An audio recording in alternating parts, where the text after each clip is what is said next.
bahwa rokok itu tidak sah untuk dijual karena bukan hanya tidak mempunyai manfaat sama sekali, bahkan dia memiliki kemudaratan yang sangat banyak.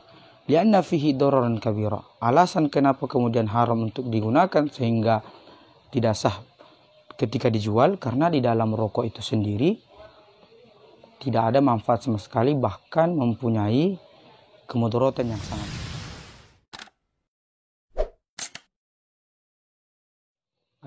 Syekh Ibrahim Al-Bajuri dalam kitab beliau menyinggung hukum rokok atau persoalan tentang rokok, lebih tepatnya ketika beliau mensyarahi kitab Fathul Qorib, yang mana pengarang kitab Fathul Qorib mengatakan wala yasihu bai'u ma la manfa'ata bihi, bahwa tidak sah menjual sesuatu atau barang yang tidak memiliki manfaat sama sekali. Imam Al-Bajuri beliau mensyarahi kalam pengarang kitab Al-Fathul Qorib, beliau mengatakan kila wa minhu ad-dukhon. Satu pendapat mengatakan bahwa rokok itu adalah termasuk di antara barang-barang yang tidak sah untuk dijual karena tidak ada manfaat di dalamnya. Bal yahrumu isti'maluhu, bahkan kata beliau menukil pendapat ulama yang lain, keharaman rokok tersebut untuk dikonsumsi, sehingga ada di antara ulama yang mengatakan bahwa rokok itu tidak sah untuk dijual karena bukan hanya tidak mempunyai manfaat sama sekali, bahkan dia memiliki kemudaratan yang sangat banyak. Lianna fihi dararan kabira. Alasan kenapa kemudian haram untuk digunakan sehingga tidak sah ketika dijual, karena di dalam rokok itu sendiri tidak ada manfaat sama sekali, bahkan mempunyai kemudaratan yang sangat besar. Wa hadza dhaifun. Akan tetapi pendapat yang mengatakan bahwa tidak sahnya dijual rokok dikarenakan mempunyai mudarat yang sangat banyak, itu adalah pendapat yang dhaif. Wa kadza al-qaulu bi annahu mubahun. Begitu juga pendapat ulama yang mengatakan bahwa rokok itu adalah perkara-perkara mubah.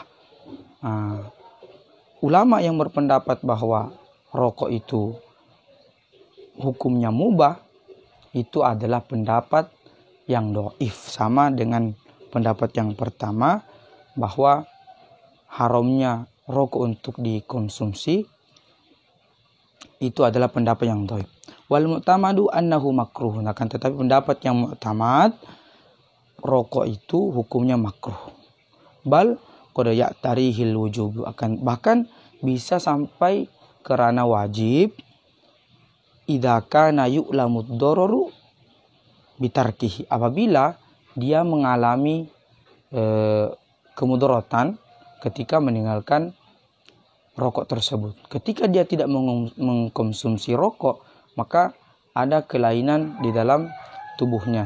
Contohnya seperti ketika ada orang yang tidak merokok, dia akan pusing, dia sakit, maka dia akan sakit kepala, maka hukum itu akan berubah menjadi wajib.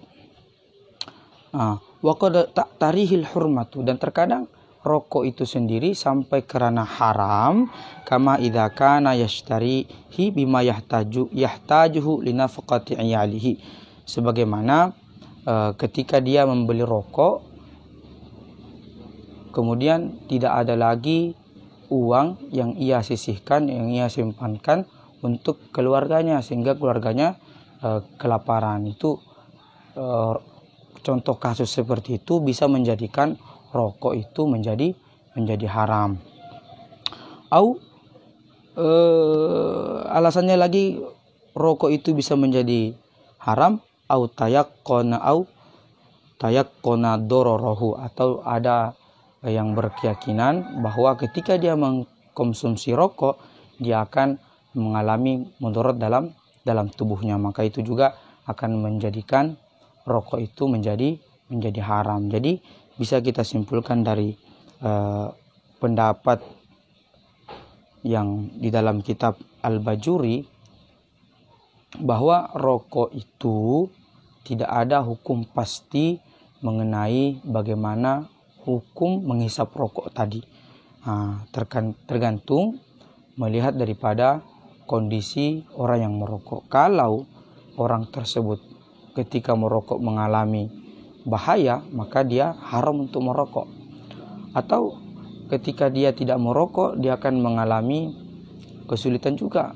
Ada mudarat ketika dia tidak merokok, maka rokok itu bisa menjadi wajib. Tinggal teman-teman sekalian mengkondisikan ketika berada di tempat orang-orang yang tidak merokok dan dia memang tidak suka asap rokok, sebaiknya kita jangan merokok. Kita mementingkan adab ketika berada dengan atau bersama dengan orang-orang yang tidak merokok.